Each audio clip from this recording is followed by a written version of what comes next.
The following stories were transcribed by J Nightmares.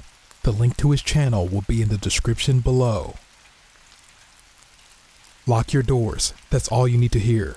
If you have the type of door that doesn't automatically lock when you are at home or when you leave, you need to fix that. It all started about 10 years ago, back when I was living alone.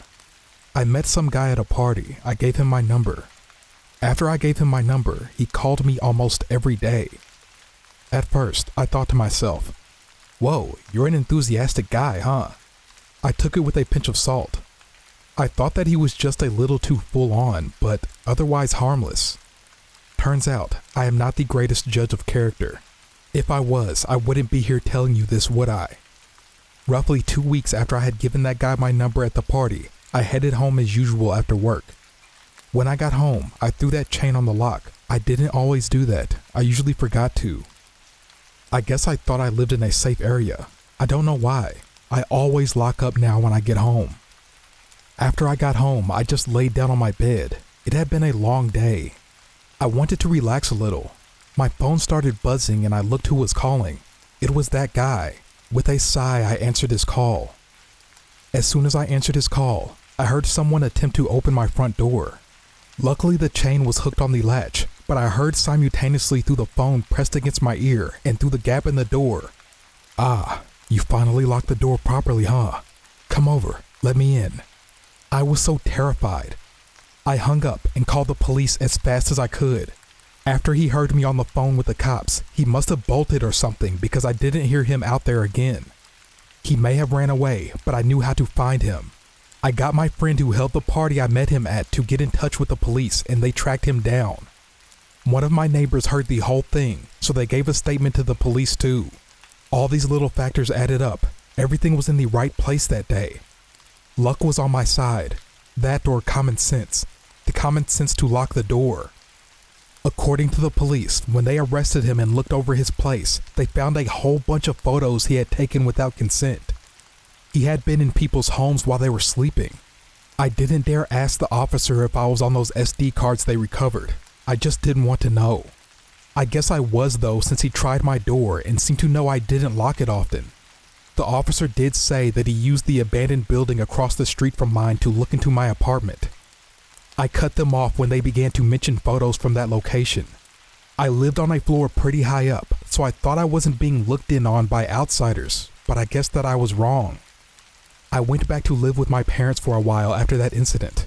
It really rocked my confidence. I don't know what happened to that guy I met at the party. I hope he isn't still out there taking his creepy photos and God knows what else. Lock them doors, people. When I went back to my hometown last year, something really weird happened. It started when the neighbor across the street warned me that there was a suspicious person in the area. Apparently someone was going around ringing people's doorbells at around 1 a.m. in the neighborhood. My neighbors said that they ignored the doorbell at first since they were in bed and it was so late. Everyone in their house was in bed asleep. The doorbell kept ringing, so my neighbor's husband got out of bed to see what was going on and took his phone with him so his wife could listen in. He asked through the door in a quiet voice, "Who is it? Is there some sort of emergency?" Then a man's voice responded, I made a promise to Sarah. Can you let me in?" There was no Sarah in the house or my neighbor's family, and because it was a newly built house, there was no former resident called Sarah either. So he explained this to the stranger at the door and told him to get lost. "But it's a promise. I remember it well," the stranger said. "Well, I have a promise for you to remember. If you don't go away, I'm calling the cops." The neighbor's husband called the cops anyways because the guy outside didn't show any signs of leaving. The police arrived quickly, but the man at the door was nowhere to be seen. So the neighbor warned us to be careful just in case he came back. We spoke about it at dinner that night, and I remember my parents making sure that everything was locked when the sun went down. Later that night, my dad and I were in the living room watching TV. It was just after midnight. The doorbell rang. I really didn't expect it, and I could tell neither did my dad. There we were, two full-grown men afraid of the doorbell. Before assuming that it was the weirdo who went to my neighbor's house, I actually went and checked. We didn't have a way to check outside, like those Ring doorbells, so I crept over to the curtains. I pulled the curtain back just enough to create a gap to look outside. Through the gap in the curtains, I saw a man wearing a hat and a big dark brown overcoat. He was wearing boots as well. His face was hidden by the turned up collar of his overcoat. I couldn't really see his face. I watched as he pushed the doorbell again. My dad whispered to me to not get caught looking at the guy, so I immediately shut the curtain.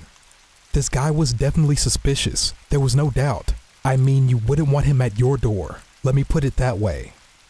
We decided to call the police since the neighbors were already worried about the guy, but until the police arrived, we thought we would keep him busy since the last time he bolted. For about 3 straight minutes, he rang our doorbell. He was so persistent. My dad had had enough of this, so he went out to the hallway and approached the door. He stood before the frosted glass and asked, "Who are you?" "I am the guy who promised to meet Sarah." "What is your name?" Well, is this an emergency?" "I promised Sarah. I really want to come in." The guy talked in circles. Of course there was no Sarah in our house either. If you told him that though, he would just keep talking about his promise. It got you nowhere. He kept saying that he remembered his promise.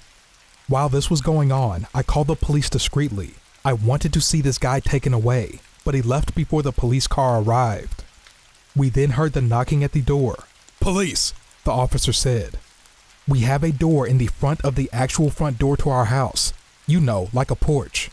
I was amazed to hear the knocking from the officer on our actual front door, not the porch door.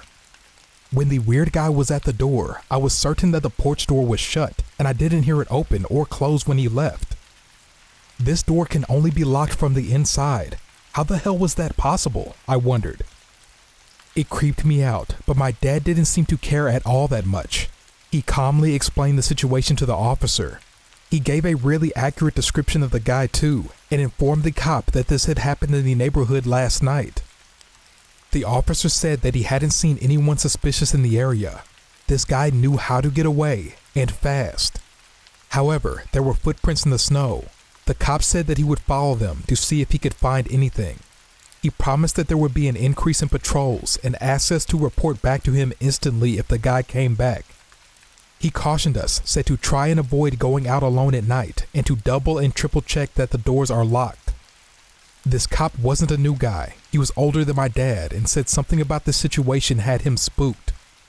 I was getting very nervous. There was something very sinister about this guy looking for Sarah. My mother watched the whole thing. She was sitting on the stairs. I turned to her and asked if she definitely locked the door outside the front door, that porch door I mentioned, and she adamantly said that she did. My dad could sense our nerves. He tried to laugh it off. "Don't worry, guys. Sorry we couldn't get him." After we all confirmed and we were happy that all the doors were locked, we went to bed. I couldn't sleep much, but I was relieved to see the police car patrolling the area at around 3 a.m. from my window. The next day, we heard that someone else in the neighborhood's doorbell rang. My dad was really angry at the police. He said that they must not be doing their jobs right if they hadn't caught the guy yet. 4 more days passed, where others in the area reported the late-night doorbell rings. Everyone said the same thing. A stranger came to their door asking for Sarah and asking to come in. He wasn't caught. The thing I find the weirdest about it is this. Not one person was able to describe what his face looked like. That stranger was the stuff of nightmares. I spent New Year's with my family and left to go back to my home, worried for them. After a week later, I called my mom to check in on her, and I got an update on the situation. The house across the street from us found a note in their mailbox that read, "Sarah's not here, but I found her. Thank you very much." The letters were painted by a brush, like calligraphy. I am wondering if we will get an apology letter too, or what it means if we don't get one. I am sorry it sounds like a mundane story, but imagine if it happened to you, a stranger whose face no one saw in the neighborhood, going around in the dead of night, talking nonsense and trying to talk their way into your home. I don't like it. I don't like that he found Sarah either. I am in a band, and over the last few years, my band has enjoyed some relatively big successes. It meant that we could leave our small town and start playing some major shows in cities. In the last year or so, I have taken up permanent residence in Tokyo, and I am loving it. Trust me, I am not living like a rock star. The opposite. I am staying in a tiny apartment, but hey, a small room in a big city ain't too bad for me. The rent is cheap too. For about a year and a half now, I have suffered with insomnia. The reason is because someone has been messing with me in the dead of night. Someone opens the mail slot on my apartment door when I am in bed. If it is not that, there was always someone standing outside my kitchen window peering into my room. Before you ask, I have tried many times to see who it is, but I can't ever seem to get a good look at them. And to be honest, at first I thought it was a hallucination or some kind of dream. Around this time, I managed to scrape together enough spare cash to buy a car. It wasn't anything fancy. One night, I heard a huge bang come from outside the apartment block. I went down to see what had happened. I walked out into the parking lot to see my driver's side window had been smashed. Not only that, someone had thrown milk all over the seats. It was the height of summer when this went down, and it was already starting to smell awful. I was completely dumbfounded. Why was I a target? Maybe the guy who lived here before me had some enemies. Pranks getting out of hand with kids nearby. Whatever it is, I needed police intervention. I called the cops right then and there. A police officer came out and interviewed me. He swabbed for prints and inspected the car. He didn't find anything. I went back to my room after filling out a report. I was exhausted at this point. I just wanted to sleep. I found the room doused from wall to ceiling in milk. There was a note lying on my bed which simply read, "Next time, it will be gasoline." I called the police and the same officer came back. More reports were made, but this time the officer asked me some more probing questions about my friends and family. I mentioned the fact that someone had been staring at me through the letterbox and the kitchen window. He looked at me annoyed, perhaps because I should have mentioned this sooner. He said that he would be on patrol over the coming days and nights, and he would do his best to keep an eye on my apartment. After he left, I tried to clean a little, but I just decided to get some sleep. I put my mattress and pillows by the door, the only area of my tiny apartment which wasn't wet, and tried to get some sleep. Someone banged on the door. I woke up angry thinking, what now? "It's the police," a voice said. It was the voice of the officer from earlier. I hoped he wasn't going to ask me to fill out another form. I opened the door and he stood there with a woman. He had her arm behind her back. He was obviously restraining her. "Do you know this woman?" he asked with a stern look on his face. I took a good look at her and said, "Nah, I don't know her." The moment I said that, she tried to attack me. She bared her teeth at me. I have never seen eyes so hateful in my life. According to the police officer, this woman was poised with a lighter in hand, trying to set my mattress on fire via the mail slot. After he interviewed her, I finally found out why I was being harassed. She was super crazy about my band. She had come to a bunch of our shows. I, hooked up with her one night after our band played a gig. I was drunk. She had seen me not long after that night with another woman, and this is where this resentment and hatred started. As it was kind of my fault, I didn't press charges. Still don't know if I did the right thing there. Anyways, humans are far scarier than any ghost story. I had a childhood friend who turned my life into a living nightmare. I'm just going to call him R. We met in elementary school and we got on well straight from the get-go. We ended up going to the same middle school and high school.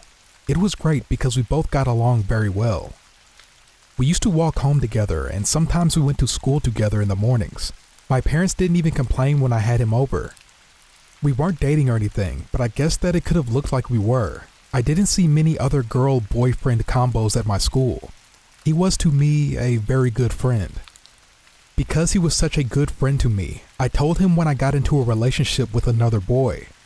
I was nervous to tell him. I was thinking, will he make fun of me or will he support me?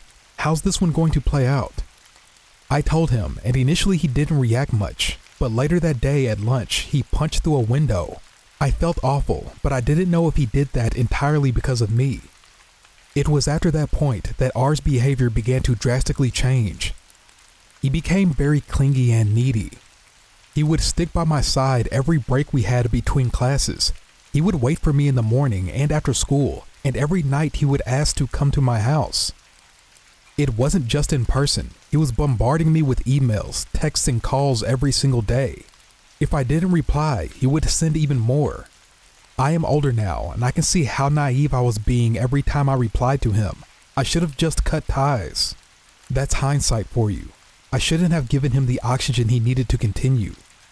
Things started to get pretty creepy when I would wake up and see him right outside our house. I took the advice of some female friends and confronted him one morning.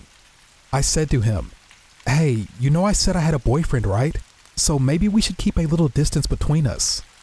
The second I said that to him, he flipped out. "Why? Am I the one who has been with you this entire time? I understand you way more than he does, and I appreciate you more. So why him? Why not me?" Then he turned to try and put his arms around me, but I saw it coming in the nick of time. After that, he would appear whenever my boyfriend and I went out on dates, and sometimes it felt like he would try to sabotage them. Whenever my boyfriend would come over, he would turn up at my house and start ringing the doorbell. I didn't know how to deal with someone like that at that age. He was relentless. I swear one time when my parents were out and it was just me and my boyfriend, R tried to break in. I heard several thuds and bangs coming from the front door. He would do other things too. He started spreading lies, specifically ones about my boyfriend at school. It seemed like he was hell-bent on breaking up our relationship. Things went downhill for R. He stopped going to school so much when he realized that he wasn't going to break us up. Apparently he gave up on going to college too. He still harassed me though, only digitally. I quickly learned to block all unusual friend requests and weird emails. I heard a rumor before I left my hometown for college that he wound up in a mental asylum. I can't put too much faith in that rumor though. I hope that isn't the case, because even though he turned into a crazed stalker of a friend, he was at one point my best friend. After graduation, I rented an apartment with the boyfriend I made at school, and I still live with him. I really don't know what happened to R, but I often think to myself he's still out there. I try not to share too much personal information online. He was bad as a teenager. He could be worse as an adult. My friend has an older sister, and we all think she's being stalked. It's ongoing, but I want to share what's happening currently. My friend's sister has been staying with my friend for a while now to get away from it all and repel her stalker. She said it's like a living nightmare. I wanted to do something nice for her, so I offered to take them both out for dinner to take their minds off of things. We sat down to dinner and things were going well until I saw my friend's sister's face drop. She began to tremble. I felt bad for asking them to come out. Maybe it was too soon. Then she muttered, "He sat behind me." I looked behind her and I saw an old man with an unnaturally creepy smile. He was peering towards our table. He made me feel nauseous. He was just gross. He was the stalker. My friend had seen this guy following her sister before, so we were beyond it being a coincidence or a case of paranoia. My friend had had enough. She stood up and went over to his table and said loudly, "If you don't stop following my sister, then I am going to the police." A few tables of people looked over, but the old man just sat there smiling that insane smile. After a few moments, he got up and stepped away from his table and left. His expression didn't change. He just kept smiling. We thought that a bit of public embarrassment might be enough to put this creep off and make him leave my friend's sister alone. We were convinced it would work, and it turned out to be a correct prediction. Over the coming days, we would all joke about how easy it was. Everything came to a standstill for her sister, and a sense of normality was resumed in her life. However, just as soon as it ended, it seemed to start again. This time the old man's target of torment was different. This time, he was stalking my friend and not her sister, and he was a little more cunning in the method of stalking this time around. The old man began to haunt her life. He would just appear any place she went, but always at a distance or appearing inconspicuous. I will give you some examples. If she was out taking a walk or simply heading home, the old man would appear on his bike riding towards her or from behind her. He would smile that creepy smile of his as he passed by her. He would be there during rush hour in the subway, where crowds are gathered. It made her feel as if she had no escape from him. In places where it was difficult to move or get away quickly, she'd see that weirdo and his smile.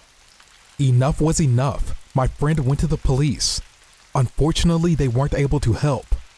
They said that because he hasn't actually done anything except smile at her and her sister, they couldn't do anything. She left the station frustrated with a feeling of vulnerability. The old man and his behavior got worse. He was everywhere. She thought that the police might be able to intervene when she saw him at college on campus, but again, they weren't able to help or offer any kind of protection. To the untrained eye, he was just an old man who was walking around smiling. What's the harm in that? She tried to mobilize all her friends to help discourage his behavior, but to our surprise, some of her friends didn't believe her. They said she was grasping at straws. She must have felt quite alone at that time. I believe her though. I had first-hand experience. I saw that creep with my own eyes. Plus, anyone who knew my friend well enough would say she is far from a liar or an exaggerator. It was helpless. Every day she grew more nervous and more worn down, and every day the old man just kept smiling at her. He never did anything. He just watched her and smiled. She eventually dropped out of college and has grown less and less responsive to my calls and messages. I haven't really heard anything from her lately, and it's really worrying me. I feel as if we are right on the edge of something happening. Maybe I should speak up and yell at him like she did for her sister. But if I did, wouldn't he just start stalking me? I don't know. Recently I got in contact with her sister and I asked how she was doing. She thought that she had just wrapped things up with studies. She didn't know what was going on. I don't know what will come of this, but I am hoping that she is just laying low for a while. I hope that creep hasn't escalated his stalking. Have you ever been traumatized by a sound? I have. I heard it late night a few years back, and it still gives me the creeps. I say a few years, but come to think of it, it was 8 years ago. I was working in the textile industry at the time. At my company, it was pretty normal to get transferred to different stores and areas. This would happen once every 3 years. It was really good, to be honest, and I looked forward to where I would end up living. The best part was the company footed the bill for the housing. They paid the rent. I got transferred to a new location and I was given an apartment surrounded by rice fields and old houses. This wasn't exactly ideal. I felt as if I was going to be living in the middle of nowhere. I ended up liking the place more than I thought I would. The only thing that was an issue was the nights.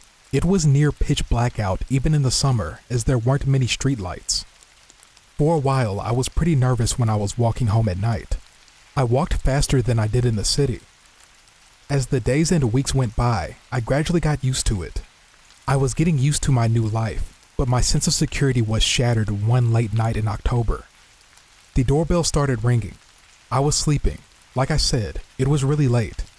When I heard the doorbell ring, I jumped up and out of my bed. I looked at my alarm clock and saw that it was 2 a.m. Who the hell would be at my door at that time of night? I wondered. It's never good when someone rings your doorbell at 2 a.m. It's gotta be something bad, some kind of weirdo or someone with bad news. Those kinds of thoughts were going around my head as I approached the door. I had an intercom, which lit up and showed me the outside of the door when someone rang the doorbell. Thankfully, I didn't need to open the door until I had seen who was out there. It wasn't a Ring doorbell, because this happened a while ago, but if you can imagine it, it's pretty much the same. The only difference is a delay to the internal intercom screen lighting up. I went to look and see who was out there, but all I could see was darkness, maybe a couple moths and flying bugs attracted to the light of the intercom. It really freaked me out that there was no one there. I guess that it could have been a malfunction or something. I watched as the intercom screen went back to standby, and then I turned to go back to bed. I froze in my tracks when I heard the doorbell ring twice behind me. I turned back to the intercom to check if there was anyone there, but just as before, all I saw was darkness. I was really scared at that point. I could do little less than to climb back into the safety of my bed and try to ignore it until the morning. I would have felt stupid calling the police over someone ringing the doorbell. They would have laughed at me. That night, I don't think I got more than an hour of sleep. It was so weird. I thought that it might just be a one-of-a-kind thing, but I was wrong. It was just the beginning. From that day on, the doorbell would ring every night. It usually happened around 2 a.m., but sometimes earlier and sometimes it was later. I got so scared that I was having trouble sleeping. I know I probably sound a little dramatic here, but picture yourself in my shoes. I was in a new rural area with no family and friends nearby. I think after the third night it happened, I called the building owner and I spoke with my boss at my company in the morning. This resulted in a promised increase in police patrols in the area. I thought that would deter whoever was doing this, but it didn't. The doorbell still rang. I was never quick enough to catch whoever was out there messing with me. I literally couldn't take the lack of sleep anymore, so I did something different. I removed the doorbell button and covered it over with tape. That ought to stop their little game, I thought. I was kind of ashamed I had to do that because I realized that I would have to explain whenever I ordered anything online that they had to knock on the door because the doorbell was out of order. That night I fell asleep as usual, but I didn't wake up until the morning. Disabling the doorbell had worked. It was great to get a full night's sleep. I guess that whoever was messing with me must have moved on to another target or simply given up. I laughed at myself for getting worked up over some stupid prank. In the morning before heading to work, I checked the doorbell to see if they had pulled away the tape or done something different.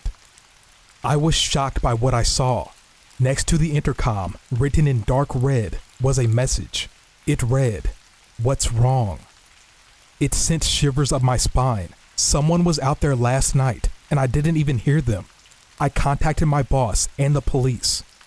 The police said they had nothing to go on since there was no witnesses.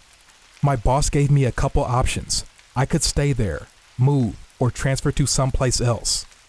Fortunately, I had an opportunity to transfer right away, and I took it. I moved very far away. I had no other troubles in my new place or in any other place I had lived up until now. But I often think about that apartment with a consistent late-night visitor. I wonder who was doing that or for what reason.